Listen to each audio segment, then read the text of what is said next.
just wake up and paint and tattoo every day. I didn't spill any on camera. That's a good feeling. My name is Bram, and I'm a tattooer in Winnipeg, and I own the studio Ritual Winnipeg. Yeah, I wanted to tattoo ever since I was a little kid. You know, I'd be getting tattoo magazines from the corner store and drawing tattoo flash all through my teenage years. You know, you get tons and tons of people saying that they want to be a tattooer, but a lot of people I don't think quite understand that this is the meat and potatoes of it. Setting up, tearing down. There's so much more to it than the final product. Job number one is safety. Job number two is make a good tattoo. And that's good. We're all set up. We're all ready. The real good part of it is the last 10 pages. When I'm tattooing someone, that can be the most relaxing time of my week or the most stressful, depending on how prepared I am. This folder here is all my jobs for next week. So this is every tattoo that I've got to do next week. Say you do 10 tattoos a week, you're for sure going to be doing 14 or more hours of prep outside of your 40-hour week. And this is this week folder. So this is the tattoo we're going to do today.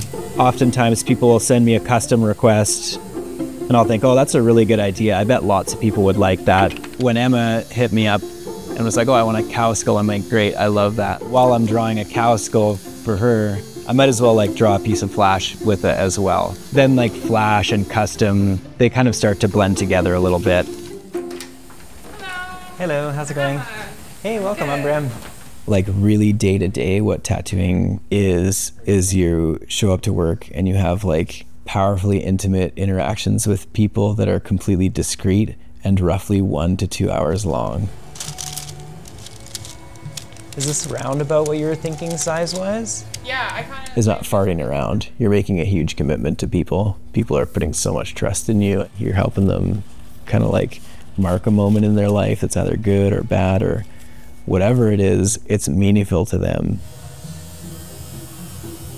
Cool, I'm just gonna file this away and then we can get into it. So I'm just gonna drop this stencil down where I think it works and then you can have a look and let me know how I did. There are lots of skills that you develop along the way. One of the skills that is the most valuable is to be able to look at your own work and identify what's bad about it and take the time to make it better. It's just not quite centered. It looks a little awkward with this one. So we'll just move it over a little bit. You're not gonna wake up tomorrow and be a great tattooer. It's gonna take a long time and it's not gonna be fun in the in-between of being lousy and figuring out what in the heck you're doing. And that's something that everyone's gonna go through. I'll just have you lay back with your head over there.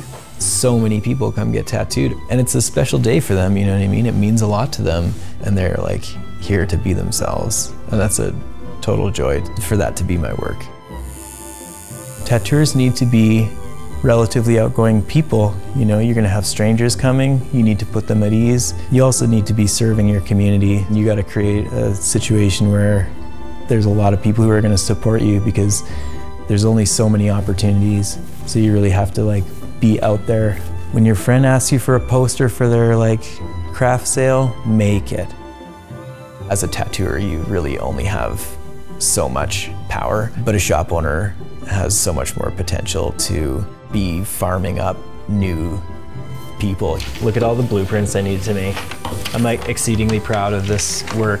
This is definitely the hardest thing I ever did. That's ritual. That was really what I wanted to do with it, was just to be able to have a little bit of room to reach out a little bit. And those people who I thought were interesting, when they showed up, that we could provide an opportunity for them.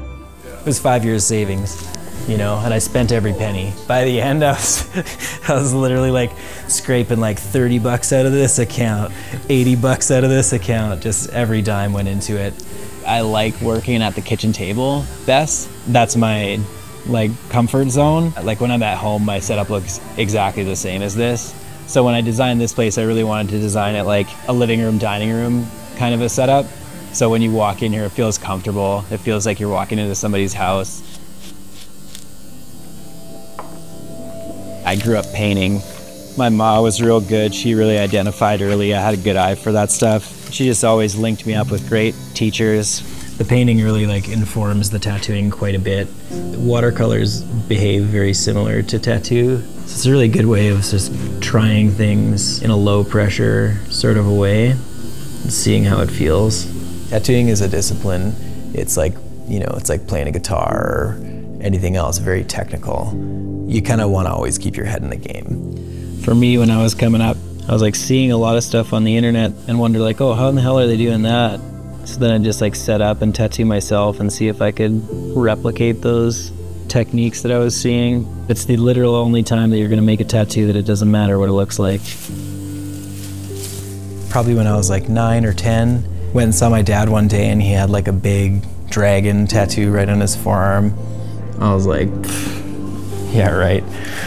It's over. I never heard him talk about art, or I never heard him talk about metaphor. He was just like the guy who we hang out with in the summers to take us water skiing. But now he's talking to me about like his personal journey. Like that's what is really cool about tattooing, is that it's a powerful ritual that people use to turn the page.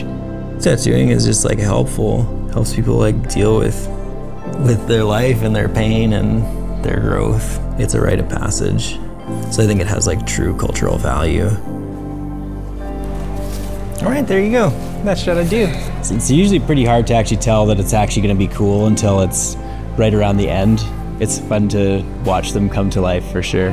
When you were asking me like, do you have a favorite tattoo you ever did? Dead honest, the true answer to that question is the tattoo I just did is my favorite tattoo I ever did. Almost every single time. That's what you're shooting for.